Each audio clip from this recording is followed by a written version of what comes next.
Boa noite a todos. Sob a proteção de Deus, declaro aberta esta sessão solene de entrega de medalha Tiradentes ao professor Dr. Fábio Medina Osório.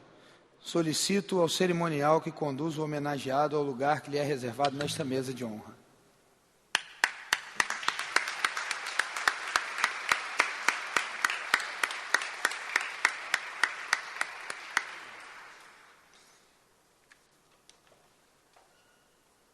Convido ainda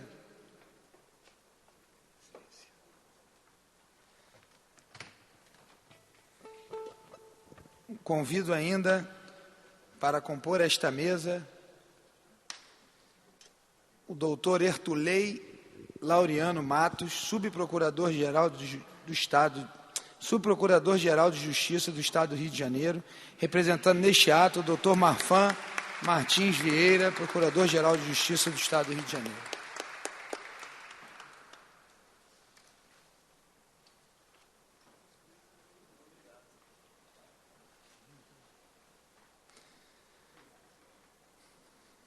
Convido ainda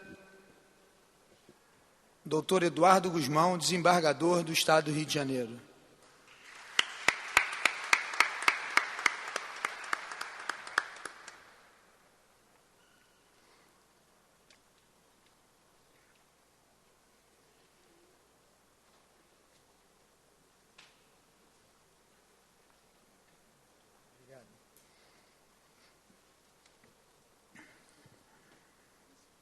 Gostaria de convidar para subir à mesa de honra o Dr. José Arthur Diniz, representante da Associação dos Juízes Federais, a JUF.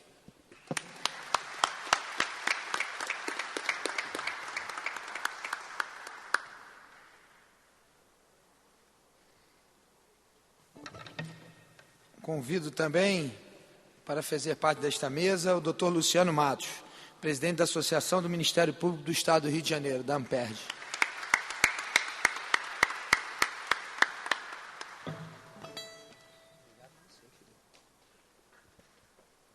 Finalizando nossa mesa, gostaria de convidar aqui o professor Diogo Moreira Neto,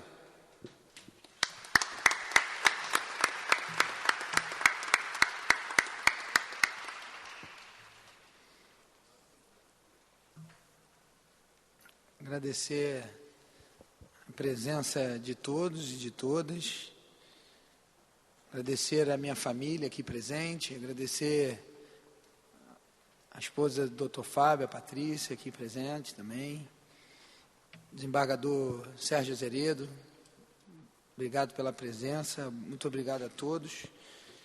Gostaria agora de convidar a todos para que fiquemos em posição de respeito para a execução do hino nacional, interpretado pelo violinista Alírio Melo. Quero agradecer desde já esse grande artista que nos honra com a sua música nesse plenário.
Obrigado, Alírio, meu amigo, meu parceiro. Medina, já não é a primeira vez que eu ouço o hino nacional interpretado por Alírio, mas eu sempre me emociono. É uma grande honra tê-lo aqui com a gente. Senhoras e senhores, nobres colegas dessa mesa, desembargadores, promotores, meu amigo Fábio Medina, tenho o privilégio e a honra de presidir essa sessão solene da Alerj, nesse histórico plenário que leva o nome do doutor Barbosa Lima Sobrinho, para homenagearmos, em nome do povo carioca e fluminense, o advogado Fábio Medina Osório, mestre do ofício e considerado por todos os méritos a maior referência do Brasil em direito administrativo sancionador. Improbidade administrativa, ou como ele gosta de dizer, probidade administrativa e teoria da corrupção pública. Muito justamente homenageado ao longo de sua vida profissional, o doutor Fábio Medina Osório vai receber, neste ato que a Alerj promove também em nome da sociedade que ela aqui representa, o diploma e a medalha Tiradentes, a mais importante honraria do nosso Estado. Senhoras e senhores, meus amigos, minhas amigas, gaúcho de Porto Alegre, filho do cirurgião José Silveira Osório e da professora Ivone Medina Osório, o nosso homenageado é doutor em Direito Administrativo pela Universidade Complutense de Madrid e mestre em Direito Público pela Universidade Federal do Rio Grande do Sul. É sócio titular e fundador do escritório Fábio Medina Osório. Dentre os clientes de seu escritório destacam-se a Associação Nacional dos Advogados da União, a Associação Brasileira dos Juízes Federais e a Associação Nacional dos Defensores Públicos. O doutor Fábio foi promotor de justiça no Rio Grande do Sul, passando em primeiro lugar no concurso público. Exonerou-se depois para um novo e vitorioso desafio, exercer a advocacia privada. Foi também secretário adjunto da Justiça e da Segurança daquele Estado, no governo Germano Rigoto, de 2003 a 2005. Dr. Fábio Medina Osório é parecerista da revista Centro de Estudos Judiciários, vinculado ao Conselho da Justiça Federal e da Revista Brasileira de Direito Administrativo da Fundação Getúlio Vargas. Em seus inúmeros afazeres, é professor colaborador em importantes instituições, Escola do TRF4 e TRF2, Escola da Magistratura do Estado do Rio de Janeiro, Escola Superior da Advocacia Geral da União em Belo Horizonte, Escola de Direito do Brasil e do Instituto Brasiliense de Direito Público. É ainda presidente do Instituto Internacional de Estudos de Direito do Estado. Suas principais obras são Direito Administrativo Sancionador, Teoria da Improbidade Administrativa, Direito Sancionador no Sistema Financeiro Nacional, Improbidade Administrativas, Observações sobre a Lei 8429 de 92. E Mercado de Capitais, Regime Sancionador. Este último livro em parceria com os doutores Alexandre Pinheiros dos Santos e Júlia Sotomayor Welles. Fábio Medina defende o ponto de vista que nem toda ilegalidade deve transformar-se automaticamente em improbidade.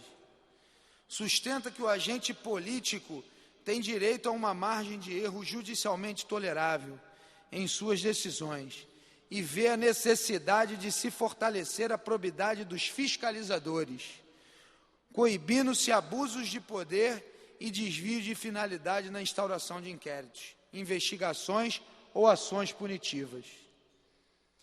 Desde a entrada em vigor da Lei 12.846, de 2013, a Lei Anticorrupção, denominada por ele de Lei da Probidade Empresarial, o doutor Medina Osório tem se posicionado sobre a matéria, ressaltando a publicação de estudo de referência na revista TRF4, em novembro de 2014, e uma entrevista de muita repercussão para a revista Veja, em suas destacadas páginas amarelas. Ao responder se a lei anticorrupção não corre o risco de ser apenas mais uma lei, o nosso homenageado afirmou: a opinião pública está amortecida diante de tantos escândalos de corrupção na máquina estatal. É a velha lógica de levar vantagem sobre o outro, do balcão de propina nas repartições, do agrado em troca de contratos, uma praga no serviço público.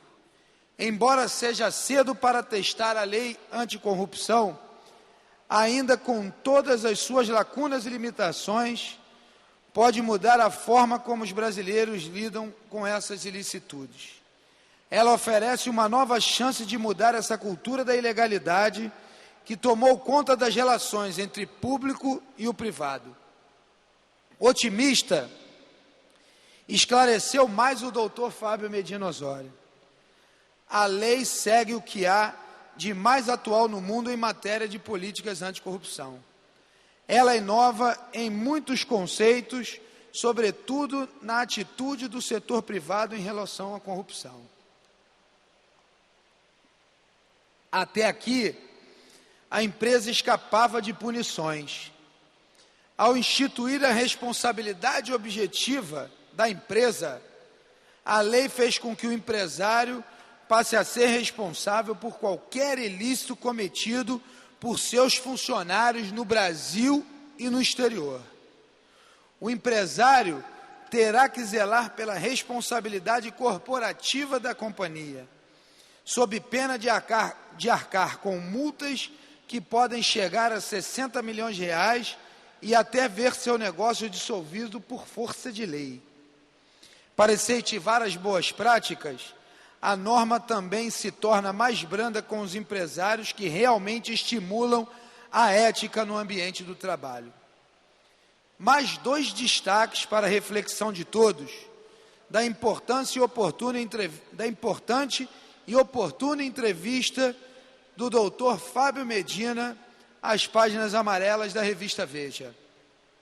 Primeiro, o empresário não é ingênuo, mas também não é o principal responsável pela corrupção. Essa visão foi criada pelo discurso político do governo que, para se eximir de culpa, tenta incluir na sociedade esse pensamento, incutir na sociedade esse pensamento. Segundo, se a lei anticorrupção for aplicada corretamente, ela poderá representar um golpe letal na prática do Caixa 2 e de tantas outras pragas na máquina pública. Os riscos serão muito grandes para corruptos e corruptores. No encerramento dessas minhas palavras, de saudações ao doutor Fábio Medina Osório, e antes de condecorá-lo com a medalha Tiradentes, recordo mais uma de suas frases, dignas de um jurista que já se faz representar na galeria dos grandes mestres de direito em nosso país, apesar da sua juventude. Porque normalmente a gente sabe que para entrar na galeria dos grandes juristas desse país, as pessoas demoram 50, 60 anos. O Fábio, para essa galeria, ele é um jovem, apesar da sua estrada já como jurista, e conseguiu ascender a essa galeria de grandes juristas. E tem uma frase dele que é célebre e que precisa ser incorporada à nossa sociedade. A sociedade brasileira precisa entender que a corrupção, ela é um mal e ela está incutida na sociedade, infelizmente, como uma prática normal. E o Dr. Fábio diz uma coisa que nós precisamos carregar dentro de nós. As instituições são boas. Quem pratica a corrupção são as pessoas.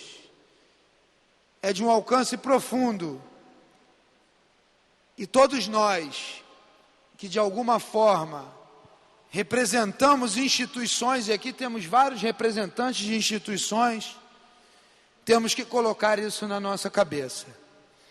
Não é porque uma pessoa comete um erro, comete um deslize, porque muitas das vezes está acostumada com isso, acha que isso faz parte da cultura brasileira, que nós devemos condenar as instituições. As instituições, deputado, as instituições, doutor Fábio, como bem disse Vossa Excelência, são boas. Quem pratica a corrupção são as pessoas.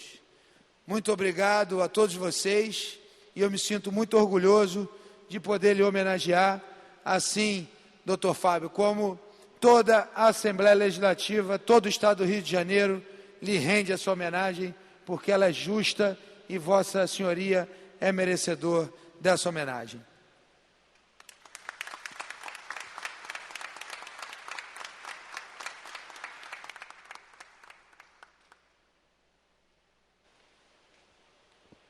Gostaria de passar a palavra neste momento ao doutor Ertulei Laureano Matos, subprocurador-geral de Justiça do Estado do Rio de Janeiro. Boa noite a todos. Excelentíssimo senhor deputado André Lazzaroni, presidente neste momento da Assembleia Legislativa. Excelentíssimo senhor doutor Eduardo Guzmão, desembargador do Tribunal de Justiça do Estado do Rio de Janeiro. Excelentíssimo senhor doutor José Arthur Diniz, o desembargador da Associação dos Juízes Federais, doutor Luciano Matos, presidente da Associação do Ministério Público do Estado do Rio de Janeiro, e o professor de todos nós aqui à mesa, o doutor Diogo Moreira Neto, que representa para todos nós a tradição do ensino do direito administrativo, e um homem que todos nós aqui reverenciamos e respeitamos. Dr. Fábio Medina Osório, dirijo-me a Vossa Excelência em nome do Ministério Público do Estado do Rio de Janeiro, porque vejo que o Ministério Público o Ministério Público Estadual não poderia deixar de estar aqui a homenagear um homem que brilhou durante muito tempo no Ministério Público do Estado do Rio Grande do Sul, uma terra, um Estado cujas tradições todos nós, os brasileiros, temos no nosso coração. O Rio Grande do Sul, diferentemente de muitas plagas brasileiras, tem enorme orgulho da sua história. O povo do Rio Grande é um povo empreendedor, é um povo, o seu direito administrativo, embora sancionador, ao dizer claramente que o empresário não é o culpado de tudo, o senhor faz muito bem, porque o empresário é o motor do progresso nacional. Vossa Excelência tem um compromisso com a modernidade e Vossa Excelência é um homem que orgulha a sua nação. Muito obrigado.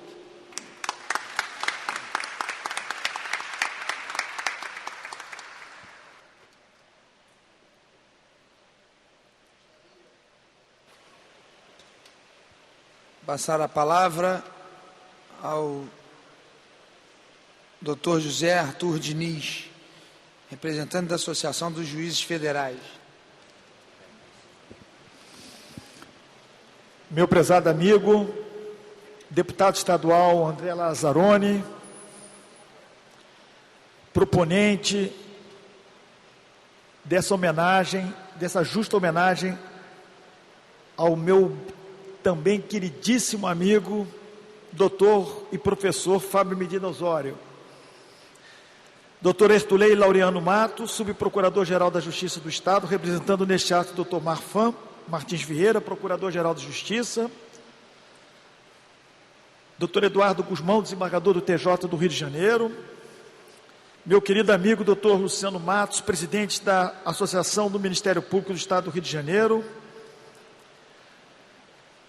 meu querido e grande mestre, e aqui eu peço um adendo, porque se Fábio Medina é o maior professor, o melhor professor que nós temos hoje no Brasil sobre direito administrativo sancionador, eu queria homenagear a presença do professor Diogo Figueiredo Moreira Neto, como o maior administrativista vivo no nosso país hoje, compondo essa mesa.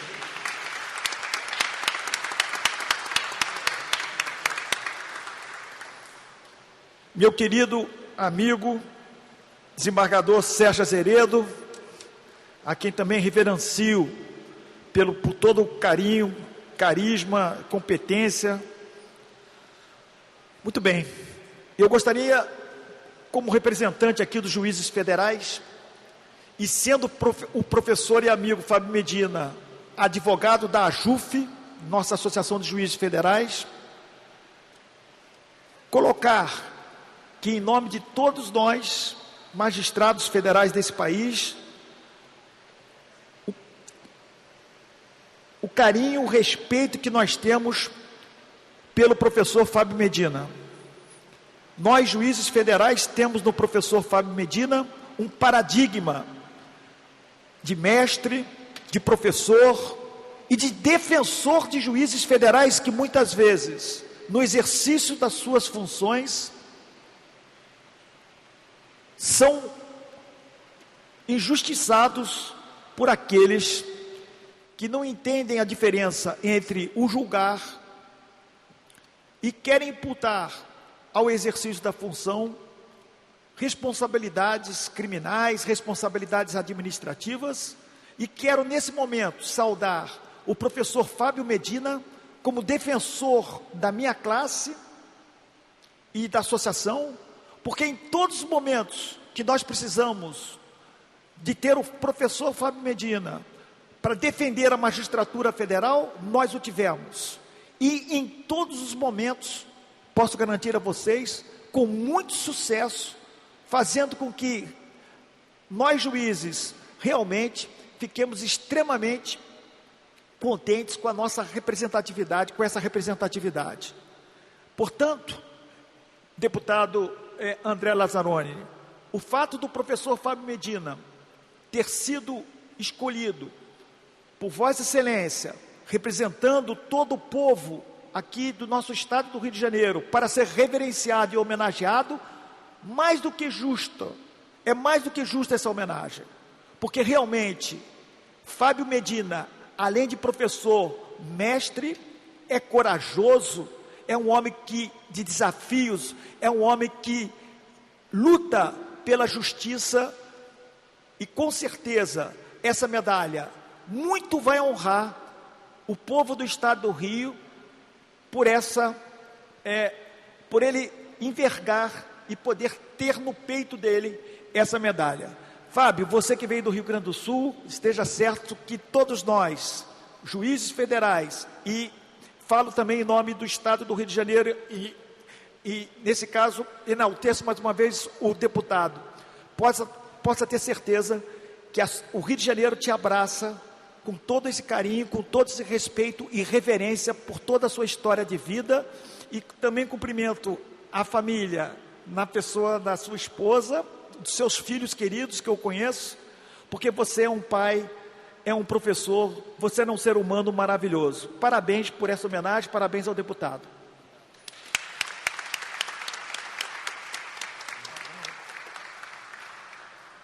Obrigado, doutor Zé Arthur.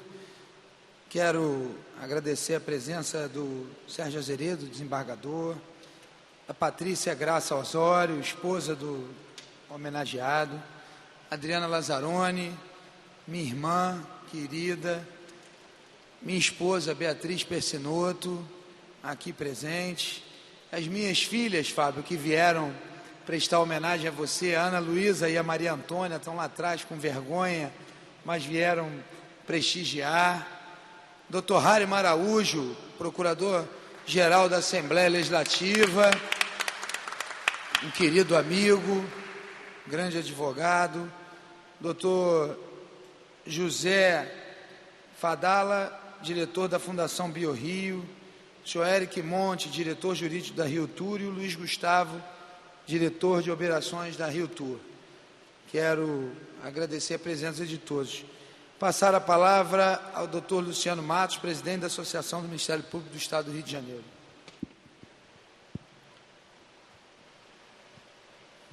Excelentíssimo senhor deputado André Lazzaroni, a quem, desde logo, parabenizo pela iniciativa da outorga dessa medalha. Meu querido amigo e homenageado Fábio Medina Osório, desembargador Eduardo Guzmão, professor Diogo Moreira Neto, doutor Ertulei Laureano Matos, digníssimo subprocurador-geral de Justiça da instituição da qual faço parte, querido amigo doutor José Arthur, representante da JUF, desembargador Sérgio Nogueira de Azeredo, oriundo do Ministério Público, nosso amigo, meu colega de concurso, a quem tenho a honra de vê-lo aqui conosco, numa outra instituição, mas ainda associado da Amperj, mantendo os seus vínculos conosco. E a homenagem de hoje, senhor presidente, me leva a um momento muito importante da minha carreira como promotor de justiça. Tive a oportunidade de conhecer o homenageado, ainda promotor de justiça do Ministério Público do Rio Grande do Sul. E, naquela época, ainda jovem, não que não seja jovem ainda, mas ainda naquele início de carreira, ele já representava uma referência na atuação do Ministério Público e no tema da probidade administrativa. Tivemos a oportunidade, não sei se recorda, de participar de alguns eventos e seminários sobre esse tema. Dividimos algumas vezes a mesa, evidentemente, ele distribuindo todo o seu conhecimento e a minha participação meramente acessória na condução dos trabalhos, porque naquela oportunidade já se via o potencial do Dr. Fábio Medina Osório. E devo registrar que, para nós que começávamos naquele momento, o desembargador Sérgio deve se lembrar também, a sua primeira obra, que foi um pouco depois da Lei de Improbidade Administrativa, ela foi uma referência para a atuação do Ministério Público no combate a essa prática que, infelizmente, ainda nós podemos observar na condução da gestão administrativa. Mas, naquela época, o seu trabalho orientava a atuação do Ministério Público, não propriamente com o intuito de promover ações. Já a sua obra sinalizava aquela nova experiência que serviria até como orientação aos administradores públicos. Sinalizava os casos de improbidade, quando configurava ou não, e aquilo, evidentemente, marcou uma época. Os tempos passaram, o Ministério Público acabou ficando, o Ministério Público do Rio Grande do Sul ficou pequeno para a grandeza dos conhecimentos jurídicos que o Dr. Fábio Medina Osório alcançou, não desmerecendo, evidentemente, o Ministério Público, mas acabou que o lado de doutrinador, de professor e até de advogado falou mais alto porque houve esse aprofundamento ainda do tema, e hoje temos o nosso querido Fábio Medina Osório como uma das grandes referências no direito a defesa da probidade e do próprio direito administrativo. Eu tive a felicidade também de contar com seu inestimável apoio no recente Congresso Nacional do Ministério Público, que foi realizado em outubro do ano passado. Juntamente ao Congresso Nacional do Ministério Público, foi realizada uma conferência internacional e a participação do Dr. Fábio Medina Osório foi sensacional, foi brilhante. Todos que participaram daquele evento, daquele seminário, nos relataram a excelência da sua apresentação e do debate que foi promovido com um colega também brilhante, que é o Emerson Garcia. Então, em nome da Associação do Ministério Público, gostaria de parabenizá-lo e parabenizar também a Assembleia Legislativa, na pessoa do deputado André Lazzaroni, pessoa também que mantemos de longa data um relacionamento respeitoso e profícuo na defesa da sociedade, pela feliz iniciativa em outorgar essa homenagem ao Dr. Fábio Medina Osório. Muito obrigado.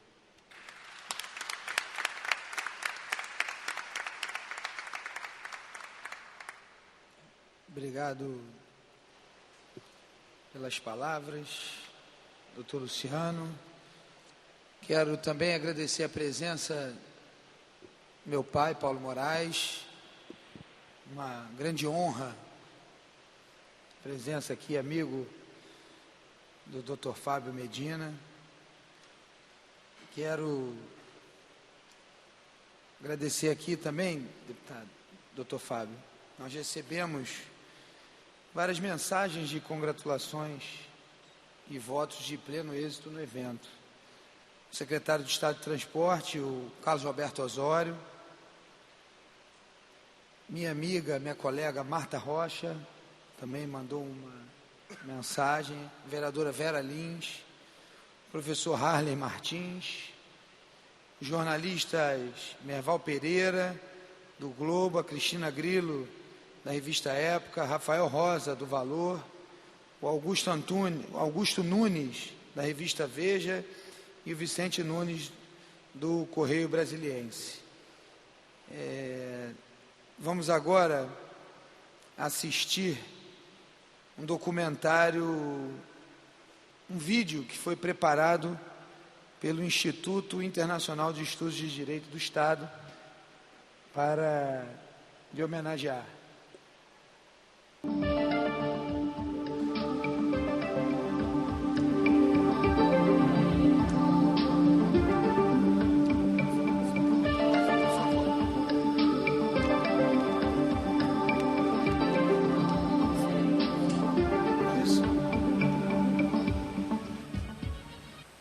Olá, começa agora mais uma edição do Trajetórias. No programa de hoje recebemos o advogado, mestre em Direito Público, doutor em Direito Administrativo e atual presidente do Instituto Internacional de Estudos de Direito do Estado, Fábio Medina Osório. Fábio, muito obrigado, muito bem-vindo ao Trajetórias. Satisfação estar aqui contigo, com os telespectadores. Entraste para o Ministério Público muito jovem, aos 24 anos, menos de um ano após a tua formatura em Direito. Como é que foi essa escolha pelo Direito? Porque realmente toda a tua formação começou muito cedo. Na verdade, digamos que eu fiz o segundo grau nos Estados Unidos, na Fargo South High School, em North Dakota. E no retorno, então, acabei entrando na Universidade Federal do Rio Grande do Sul, Faculdade de Direito, onde tenho muitos amigos, onde tive a oportunidade de um grande aprendizado com grandes professores. E ali, quer dizer, quando nos formamos, eu efetivamente não tinha muita ideia. Eu era assessor de um juiz de alçada, meu saudoso amigo, querido Moacir Danilo Rodrigues, também a quem devo muito, que se foi prematuramente. E, na verdade, eu cursei a Escola da Magistratura, estava cursando a Escola da Magistratura, e não tinha bem definido se faria concurso, se após aquele ano de Escola da Magistratura eu procuraria então sair ali daquele cargo de assessoria para tentar abrir um escritório com outros amigos, queridos amigos, colegas de faculdade, quando teve um amigo que me estimulou muito, faz a inscrição para o concurso do Ministério Público. E, na verdade, nós fizemos a inscrição e acabei sendo aprovado no concurso e realmente tomei posse em dezembro de 91 e me apaixonei muito pela instituição. A instituição também o Ministério Público do Rio Grande do Sul, devo muito a essa instituição, uma instituição que eu tenho um afeto profundo, tenho muitos amigos, né? E aí fizemos uma trajetória, efetivamente, percorrendo até o interior do estado e finalmente promovido a Porto Alegre, minha cidade, né? Natal. Em Porto Alegre, então, nós também desempenhamos essa função, até como promotor aqui do meio ambiente. Como foi a tua decisão de sair? Porque imagino que tenha sido um pouco difícil, né? Tu estavas ainda em ascensão dentro do Ministério Público, né? Eu acho que sim, eu acho que a gente estava em um processo de ascensão muito grande. Eu tinha desempenhado funções de secretário adjunto da Justiça e da Segurança no governo Rigoto.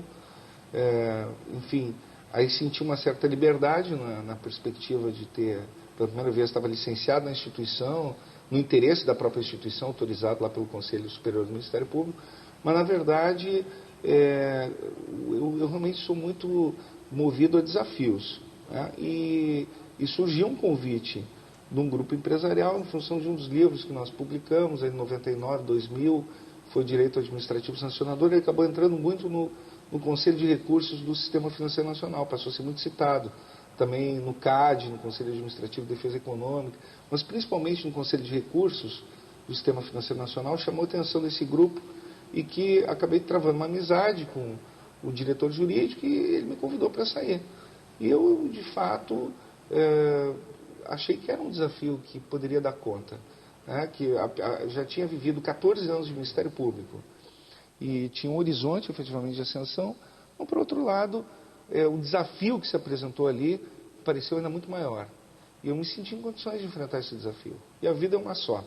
Então, mesmo apaixonado pela instituição, mesmo muito feliz com a carreira e achando que a instituição, efetivamente, é um grande ambiente para crescer profissionalmente, para se desenvolver, eu optei por ir para a iniciativa privada, porque eu achei também que seria um aprendizado diferente para mim, para a minha vida.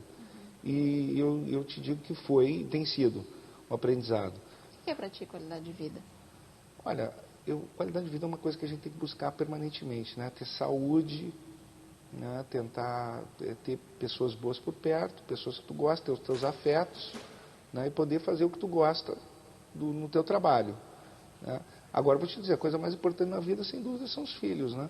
Então, isso para mim, realmente, são os grandes amores da minha vida, né? Os meus filhos, a Maria Fernanda e o Matheus.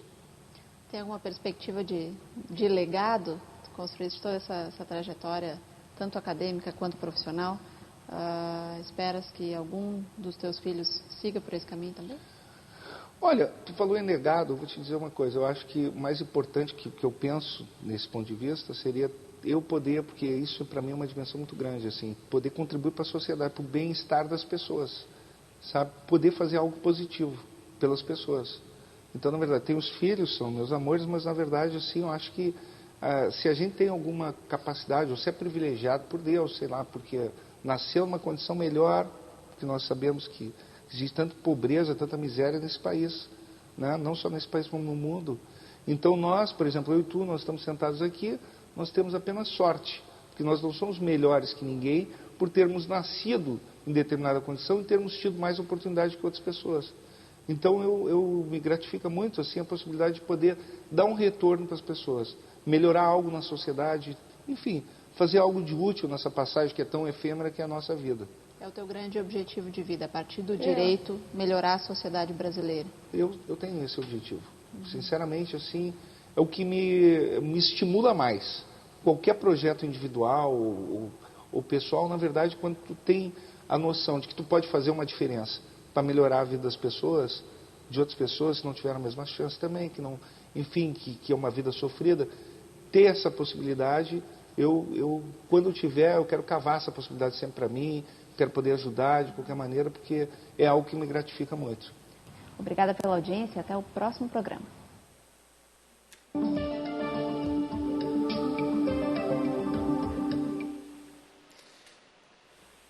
Neste instante, vamos oficializar a entrega da medalha Tiradentes ao professor Dr. Fábio Medina Osório um reconhecimento desta Casa Legislativa por sua trajetória profissional e dedicação ao povo fluminense brasileiro.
Vamos agora ouvir as palavras do nosso homenageado, Dr. Fábio Medina Osório.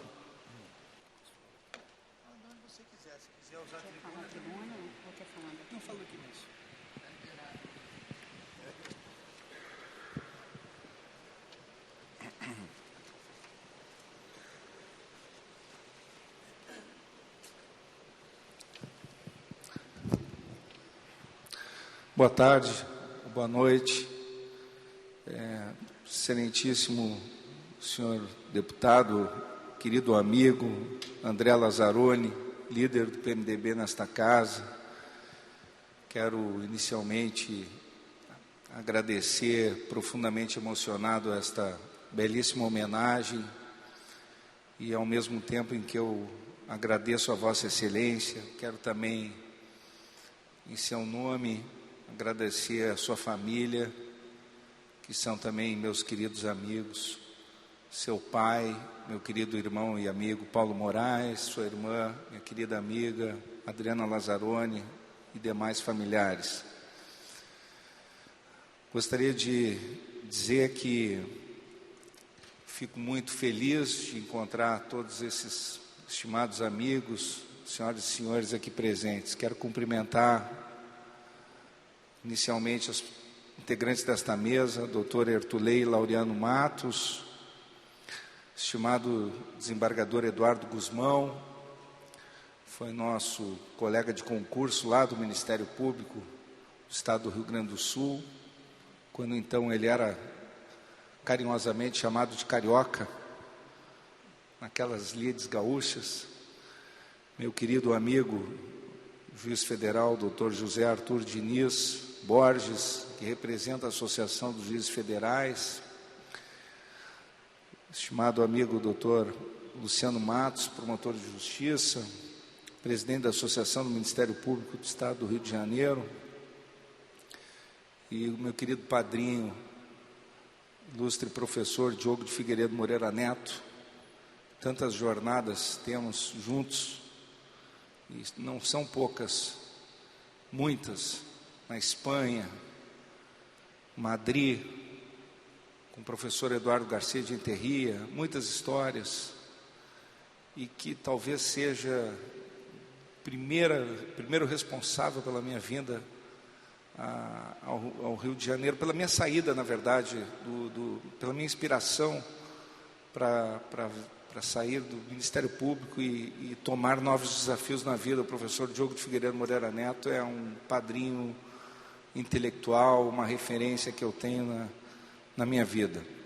Mas também quero cumprimentar estimados amigos que se encontram aqui presentes, que não estão na mesa, como é o caso do desembargador Sérgio Azeredo, oriundo do Ministério Público, como é o caso de Hariman Araújo, que também se encontra aqui, procurador-geral da Assembleia, como é o caso da minha querida sócia Ana Luísa Lartigô, advogada, que foi procuradora de Justiça do Ministério Público, como é o caso do Eduardo Paixão, que também está aqui, e um cumprimento muito especial, obviamente, à minha esposa, Patrícia Graça Osório, que tem também uma belíssima história de vida comigo, mãe dos meus filhos, Maria Fernanda e Mateus, que largou o Ministério Público do Estado de Minas Gerais. Quando nos conhecemos, era promotora de justiça naquele estado, e largou a carreira para casar comigo. Olha que loucura, muito maior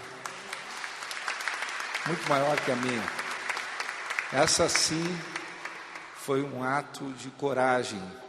Quando eu era promotor de justiça, ela largou a carreira e depois fez concurso e é procuradora da Fazenda Nacional, brilhante profissional, além de uma esposa exemplar e uma mãe maravilhosa de 2 crianças lindas, de uma família maravilhosa que eu tenho, graças a Deus. Meus pais não puderam vir, mas graças a Deus tenho a sorte de ter 2 pais maravilhosos, já em idade bastante avançada, e meus irmãos também, 2 irmãos maravilhosos, com quem também tenho uma relação muito bonita, meus sobrinhos, minha família, meus amigos que estão aqui. O que eu poderia falar nesse discurso, claro, além de agradecer, é um discurso que eu acho que o tema sobre o qual poderia me debruçar rapidamente, um tema interessante, assim, uma reflexão quase acadêmica, que me ocorreu, talvez uma leve meditação, é o chamado direito à felicidade, ou o tema que diz com a felicidade. O que é a felicidade? Eu diria que é um tema central que deve ocupar a agenda da sociedade brasileira, mas nem sempre se tem claro o significado desse conceito. O que significa a busca pela felicidade? É possível ser feliz numa sociedade tão desigual, tão marcada pelas injustiças, arbitrariedades, pela pobreza, pela miséria, ou talvez até num mundo dominado por guerras, terrorismo e por tudo o que se vê hoje à nossa volta? Mas, paradoxalmente, eu diria que, pelo menos neste momento, o discurso sobre a felicidade faz sentido, ao menos para mim, porque esse é o sentimento que me toma. E nesta etapa da vida, mais particularmente, neste instante também, não apenas em razão desta homenagem, mas por uma série de circunstâncias especiais, também ligadas à família, à profissão, aos amigos, à saúde, às conquistas. E por isso, sem nenhuma culpa, eu diria que apesar das injustiças do mundo e no Brasil, é possível ser feliz ou estar feliz. E é claro que nós poderíamos também discutir sobre qual o verbo mais aplicável a esta expressão. Nada mais natural, portanto, que num momento como este, quisesse discorrer sobre a felicidade. Mas seria interessante, pelo menos, tentar aprofundar, na medida do possível, um pouco o olhar sobre este tema. E me parece interessante também retomar as origens dessa expressão para esclarecer que felicidade, já nas suas raízes gregas, significa eudaimonia, palavra que é composta do prefixo eu, que significa bom, e de daimon, demônio, que para os gregos é uma espécie de semideus ou de gênio que acompanhava os humanos. Ser feliz, portanto, para os gregos significava dispor de um bom demônio, o que estava relacionado à sorte de cada um. Quem tivesse um mau demônio era fatalmente infeliz. Nesta definição, haveria uma dualidade intrínseca do ser humano, algo que talvez todos tenham dentro de si: a luz e a sombra, o sonho e o pesadelo, a bonança e a tempestade. Pode-se dizer o mesmo desta palavra, felicidade. Ela traz consigo, na própria definição, uma dualidade interna inerente ao ser humano. Portanto, desde as origens, é possível que se constate esta dualidade intrínseca à expressão felicidade. Não há dúvida que entre os séculos 10 a.C. e 5 a.C., o pensamento grego tende a considerar os maus demônios mais frequentes do que os bons e apresenta uma visão pessimista da existência humana, mas ao mesmo tempo carrega na dualidade o conceito existencial da própria expressão, ou seja, não haveria felicidade se não houvesse a infelicidade. Não é por acaso que os gregos inventaram a tragédia. Uma expressão talvez radical desse pessimismo nos é fornecido por um velho provérbio grego, segundo o qual a melhor de todas as coisas seria não nascer. o que remete também às ideias embrionárias desses antagonismos e dualismos que remontam aos deuses. O problema sempre foi o mistério sobre a experiência de não nascer e o que haveria efetivamente daquele lado de lá, tema que remeteu às religiões e sua evolução. A filosofia, no entanto, rompeu com essa visão pessimista e procurou estabelecer orientações para que o homem procurasse a felicidade, tendo por norte uma perspectiva de sua fragilidade, sua transitoriedade e a complementariedade das experiências tidas como opostas ou antagônicas, na medida em que assim pudessem ser consideradas. Demócrito de Abdera, um filósofo que viveu aproximadamente entre 460 a.C. e 370 a.C., julgava que a felicidade era a medida do prazer e a proporção da vida, circunstâncias difíceis, se não impossíveis de serem apreendidas no tempo e no espaço, já considerado algo para se ter como prazer em contraposição a desprazer ou dor ou sofrimento, conceitos que eventualmente poderiam carregar também tons subjetivos. Para atingir esse patamar da felicidade, o homem precisaria deixar de lado as ilusões, os desejos, alcançar a serenidade, a maturidade e uma visão completa do todo, o que remeteria a determinados domínios do conhecimento, ou seja, ao campo filosófico. A filosofia, então, seria um instrumento que possibilitaria esse processo. Daí a felicidade poder ser, neste patamar, um objeto de estudo filosófico. Uma visão racional da felicidade envolveria este campo do conhecimento, uma vertente necessária, porém insuficiente. Sócrates, que viveu entre 469 a.C. a 399 a.C., deu novo rumo à compreensão da ideia de felicidade, postulando que não se relacionaria apenas à satisfação dos desejos e necessidades do corpo, na medida em que ele relacionava com a alma. O homem não seria apenas o corpo, mas principalmente a sua substância, que era a alma, a virtude. A felicidade seria um bem relacionado à alma, atingido por uma conduta virtuosa e justa, valores intangíveis, mas que remeteriam à ética, princípios e regras que poderiam compor determinada normatividade abstrata, própria da moral. Para Sócrates, sofrer uma injustiça era melhor do que praticá-la. Por isso, certo de estar sendo justo, não se intimidou nem diante da condenação à morte por um tribunal ateniense. Cercados pelos discípulos, bebeu a taça do veneno que lhe foi proposta e parecia feliz a todos que o assistiram em seus últimos momentos, certo de que sua alma o salvaria. O que remeteu ao subjetivismo específico dos seus sentimentos e percepção da normatividade interna do ser, algo que orientou suas ações internas e balizou sua própria visão de mundo e suas satisfações, daí emergindo o sentimento. O que se percebe é que a felicidade poderia ter tons mais normativos, internos ou externos. A ligação entre ética e política ficou muito mais definida na obra do mais importante filósofo que se tem notícia, talvez, que é Aristóteles, o qual dedicou todo um livro à questão da felicidade, a Ética a Nicômaco, que é o nome de seu filho, para quem o livro foi escrito.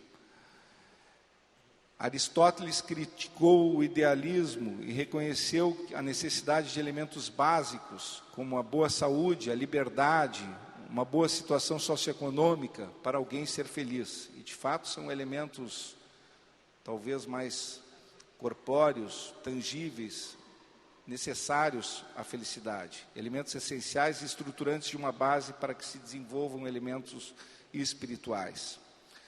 A partir de uma série de raciocínios que tem como base o fato de o homem ser um animal racional, Aristóteles conclui que a maior virtude de nossa alma racional é o exercício do pensamento, pelo que, segundo ele, a felicidade chega a se identificar com uma atividade pensante do filósofo, o qual aproxima o ser humano da divindade. Portanto, aqui também a felicidade, para além de ter esta base de saúde, de condições materiais, também necessita de um pensamento, o que remete a uma outra categoria, que transcende limitações que eventualmente o ser humano tenha do ponto de vista racional, que limitariam a possibilidade de acesso a essa felicidade. Por outro lado, dando um salto enorme, nós veremos que na modernidade, na virada lá dos séculos 17 e 18, filósofos como John Locke ou Kant procuram remeter esse conceito de felicidade para o âmbito da ética pública. Na crítica da razão prática, por exemplo, Kant define a felicidade como uma condição do ser racional no mundo, para quem ao longo da vida tudo acontece de acordo com o seu desejo e vontade. Portanto, a felicidade é uma condição que existe para que as pessoas se realizem dentro de um mundo relacional. E no âmbito psicanalítico, quem melhor talvez tenha escrito sobre esse tema foi Freud. No Mal-Estar da Cultura, Freud questiona o que os homens desejam na vida. Sem dúvida, é a felicidade. É o motor que impulsiona a humanidade. Porém, é um conceito abstrato que pode reunir muitos elementos intangíveis.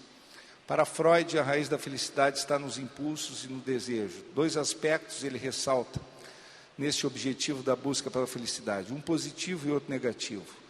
Na perspectiva freudiana, a obtenção de prazeres intensos é uma dimensão, a outra é a ausência de sofrimento, como objetivos primários. Mesmo assim, são objetivos abertos, prescindem da questão do conhecimento, da racionalidade, porque são questões que transitam no plano do inconsciente, dos impulsos, dos desejos. O que seriam esses prazeres, o que seriam esses sofrimentos?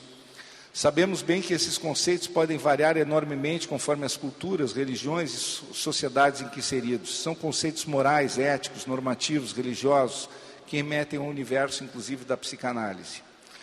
O sentido comum desse termo, felicidade, se refere estritamente, então, à obtenção de prazeres intensos e remete, de certo modo, ao hedonismo, à efemeridade, que marcam nossa sociedade e seus traços mais proeminentes. As pessoas buscam incessantemente prazeres, desejos, satisfação de impulsos e de demandas internas. Freud afirma: o que se chama felicidade no sentido mais estrito resulta da satisfação bastante súbita de necessidades fortemente postas em êxtase e, por sua natureza, é possível somente como um fenômeno episódico. Nesse sentido, a felicidade seria algo intrinsecamente passageiro, talvez até superficial, quando cotejada com essas necessidades. Contraditoriamente, nesse estudo, Freud mostra que seria uma meta inatingível na vida, a felicidade. Não só em função dos limites impostos pelas culturas, que tendem a estimular contradições e paradoxos, mas, sobretudo, pelas limitações estabelecidas nas próprias constituições psíquicas, que colocam limites extremos às pessoas, a começar pelas limitações dos próprios seres humanos, do próprio cérebro, cujo potencial utilizamos apenas 10%. Não conseguimos saber ou identificar corretamente as demandas internas para alcançar a felicidade real, se tomarmos como referência esse paradigma freudiano de desejo. Em 1989, Julián Marías, um filósofo espanhol, que é uma referência para mim particularmente, dedicou um livro importante a este tema chamado A Felicidade Humana.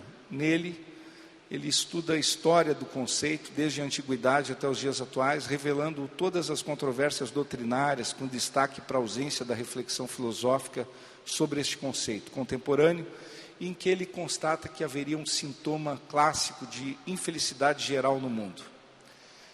Com isso, eu concluo dizendo o seguinte: que se é certo que existem abismos morais, sociais, desigualdades, guerras, injustiças, escândalos, corrupção, problemas generalizados que contribuem decisivamente para estágios de infelicidade nas sociedades contemporâneas, gerando inequivocamente profundas depressões nas mais diversas camadas sociais, e isso é óbvio que produz um inequívoco mal-estar nas civilizações. É certo que existe para todos os seres humanos fragmento e momento de felicidade, independentemente de quem seja essa pessoa, de qual condição ela possua. É inevitável constatar que um conjunto de sentimentos misturados à inserção do homem em seu ambiente natural, cultural, social, traz, em algum momento, sempre, o sentimento da felicidade como algo indissociável do ser humano, ainda que pontualmente como uma experiência individual, passível de ser vivenciada por cada um, e de modo singular e irrepetível, independentemente da sua condição social, econômica ou mesmo moral, até mesmo pelo mais simples e mais sofrido dos seres, remontando aquele dualismo ao qual me referi ao início desta reflexão. A luz e a sombra estarão sempre lado a lado, mesmo que para as pessoas, aquelas que estiverem mais abandonadas, aquelas que estiverem mais desprovidas e ao maior desamparo, mesmo para aqueles que estiverem destituídos das mais elementares condições de dignidade humanas, jogados nas vias públicas, sem teto, sem comida, sem nada. Ou alguém por acaso acreditará que mesmo essas pessoas não terão, em algum momento da sua vida, num raiar de um dia, uma luz de sol, um pássaro cantando, um fragmento de felicidade. Ter, obviamente, neste contexto, o privilégio ou a sorte que temos, todos nós aqui neste recinto, certamente, por estarmos aqui ou por termos a condição que temos. E o reconhecimento, no meu caso, pelo trabalho, pelo serviço prestado, pelos valores defendidos, pela trajetória, pela família, pelos amigos, por tudo, por esta lealdade, por esta homenagem, por este orgulho, por esta honra, por esta sorte, sobretudo. É óbvio que isso traz muita felicidade. E tudo isso, grande parte, talvez a maior parte, repito, é pura sorte. Pois ninguém escolhe quando, onde, como nasce, quais as condições e oportunidades que terá. Por isso, repito, a vida é sorte, na sua maior parte.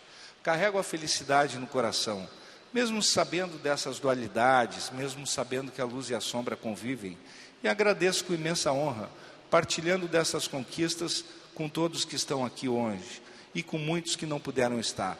Mas agradeço sobretudo a família, meus pais, minha mulher, meus filhos, meus irmãos. Mas agradeço também aos amigos, porque sem os amigos não vamos a lugar nenhum. Aos colegas de trabalho, sem os quais também não chegaria a lugar algum. Agradeço ao deputado André Lazzaroni, que me honrou com esta medalha. Agradeço a todos os senhores e senhoras por estarem aqui hoje comigo. Muito obrigado.